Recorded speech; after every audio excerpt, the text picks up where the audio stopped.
Halo para pendengar, inilah program belajar bahasa Jepang dari NHK World Radio Japan. Saya Novriana Dewi. Dan saya Ajiro Hadi. Hari ini kita akan belajar pelajaran 29.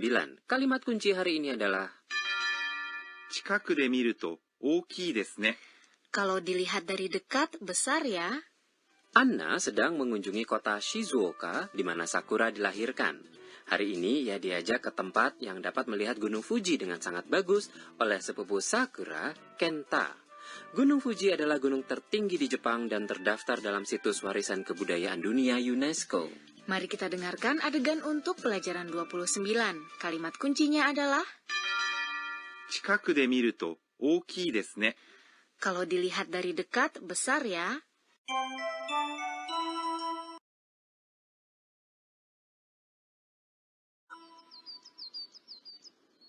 Fuji-sanだ。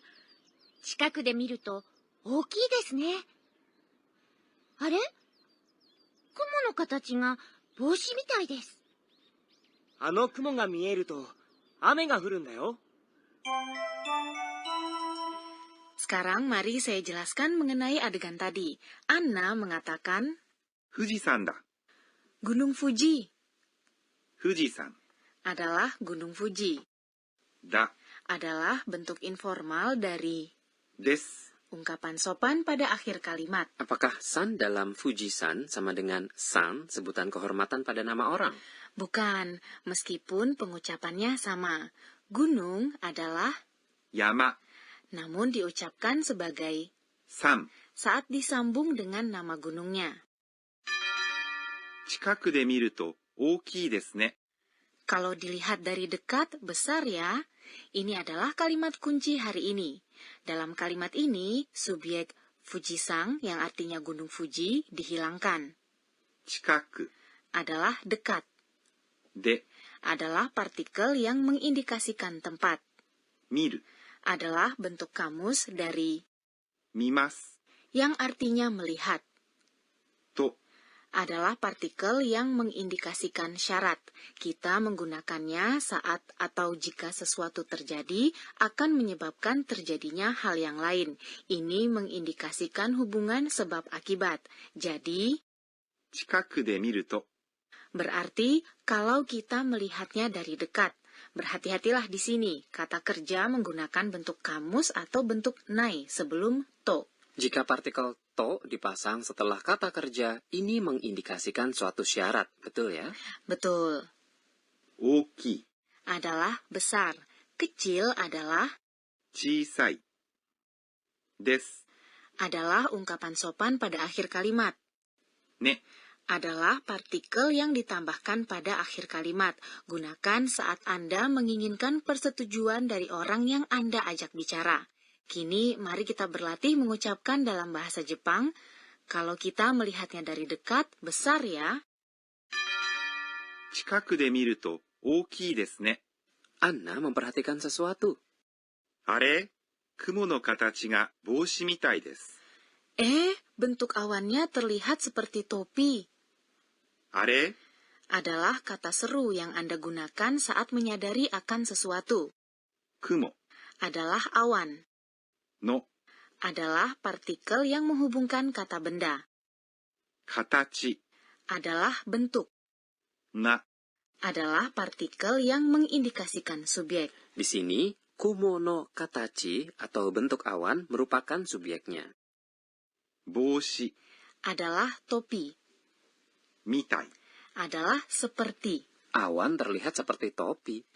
Awan di atas satu puncak gunung seperti topi disebut.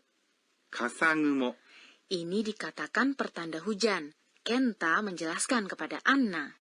あの雲が見えると雨が降るんだよ。 Kalau awan itu terlihat, hujan akan turun loh. あの Adalah itu. Ini merupakan kata demonstratif yang menunjukkan pada suatu benda yang jauh. Kumo adalah awan. Ga adalah partikel yang mengindikasikan subjek.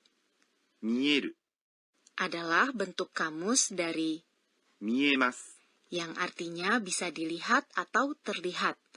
To adalah partikel yang mengindikasikan suatu syarat. Novriana, apa sih perbedaannya antara mimas dan miemas?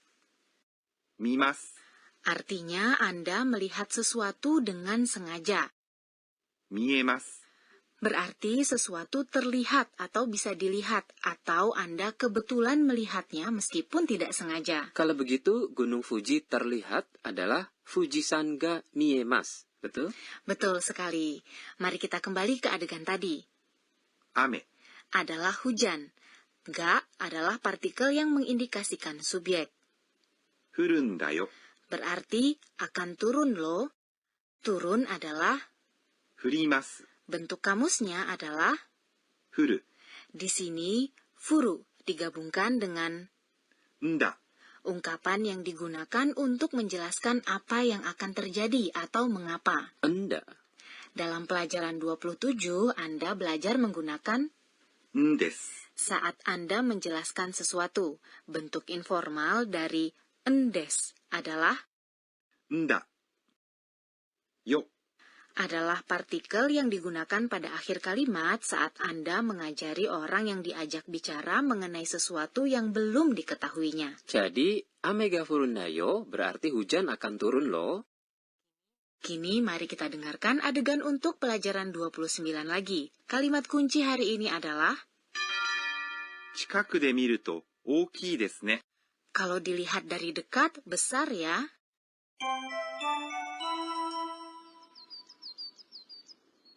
Fujisan da. 近くで見ると大きいですね。あれ？雲の形が帽子みたいです。あの雲が見えると雨が降るんだよ。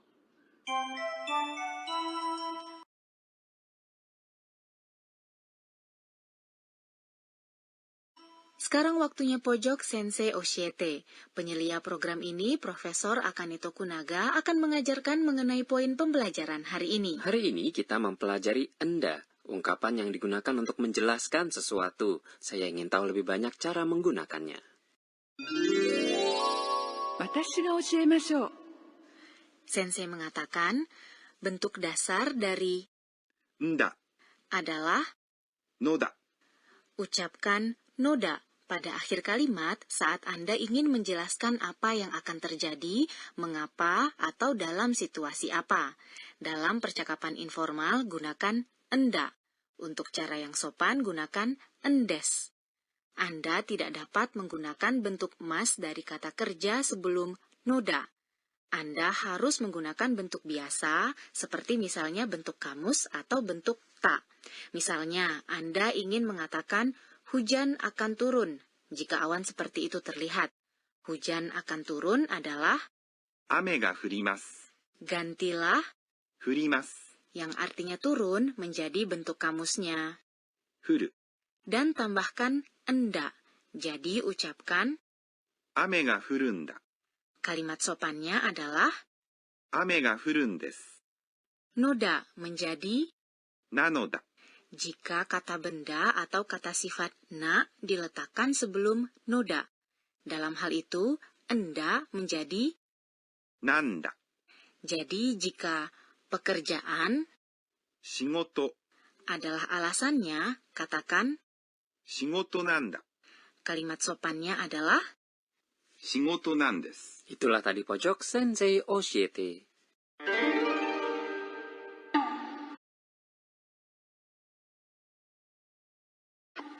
berikutnya adalah pojok kata tiruan bunyi. Kita memperkenalkan kata-kata yang menyerupai bunyi, suara, atau perilaku. Wah, hujan deras. Dalam bahasa Jepang, ini digambarkan sebagai ザーザー。 kita mengatakan za-za saat hujan deras. Saat hujan rintik-rintik, kita menggunakan しとしと。 dan demikian pojok kata tiruan bunyi hari ini. Sebelum nanti perjumpaan, Anna mengingat kembali kejadian hari ini. Inilah pojok catatan si Anna.